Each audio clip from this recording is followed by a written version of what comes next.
17 বছরের বেশি সময় আমরা দেখেছি সাংবাদিকতা করা খুব ডিফিকাল্ট ছিল।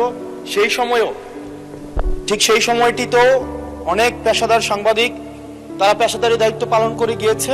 আমার প্রশ্নটি হচ্ছে, আওয়ামী লীগের সময় যেসব সাংবাদিক পরিচয় দিয়ে যারা গণহত্যা, যারা ভোট চুরি, গুম, খুন, ব্যাংক ডাকাতি, সেগুলোর বৈধতা এবং সম্মতি উৎপাদন করেছে মিডিয়াগুলোতে, এবং যারা আজকে সরকার দলে আছে বিএনপির সর্বোচ্চ নেতা বর্তমান প্রধানমন্ত্রী, উনাকেও বিভিন্ন ষড়যন্ত্রকারী, দেশদ্রোহী হিসেবে আমরা দেখেছি বসুন্ধরার ইস্ট ওয়েস্ট মিডিয়া বিভিন্ন সময় নিউজ করেছে।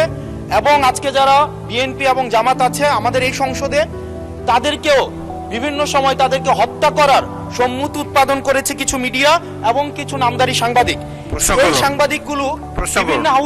এই সাংবাদিকগুলোকে বিভিন্ন হাউজে আবার এখন বর্তমানে পুনর্বাসন করা হচ্ছে।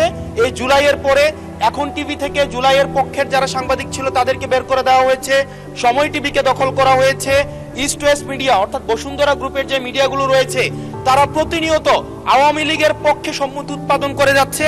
গতকাল মাইকে ঘোষণা দিয়ে ছাত্রলীগ ছাত্রদলকে নোয়াখালীতে মাইকে ঘোষণা দিয়ে পিটিয়েছে, সেটাকে উদযাপন করতে দেখা গিয়েছে বসুন্ধরা ইস্ট ওয়েস্ট মিডিয়াকে এবং কিছু টকশোজীবীদেরকে। আমার মাননীয় মন্ত্রীর কাছে প্রশ্নটি হচ্ছে, এইসব যারা এই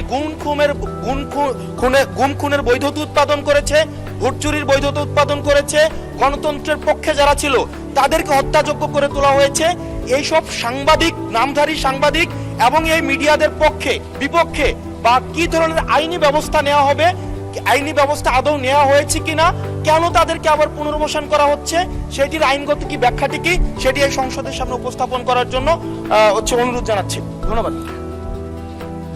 মাননীয় মন্ত্রী, কি ব্যবস্থা নিচ্ছেন এইসব সাংবাদিকদের বিরুদ্ধে সেটি জানতে যাচ্ছি। মাননীয় স্পিকার, আপনাকে ধন্যবাদ। Our friend and opposition member একটি প্রশ্ন করলেন না, কয়টি প্রশ্ন করলেন, আমরা সেই ট্র্যাকটা হারিয়ে ফেলেছি।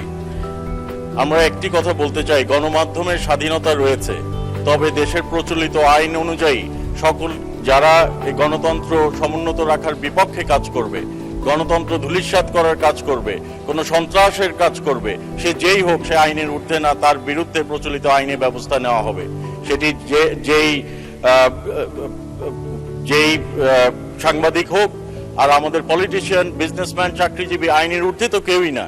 কাজেই কেউ যদি আইনের বিপক্ষে কাজ করে সে তার বিরুদ্ধে বাংলাদেশ জাতীয়তাবাদী দলের নেতৃত্বে যে সরকার গঠন হয়েছে, মাননীয় প্রধানমন্ত্রীর নেতৃত্বে যে সরকার গঠন হয়েছে, সেই বিরুদ্ধে নিশ্চয়ই প্রচলিত আইনে ব্যবস্থা গ্রহণ করা হবে।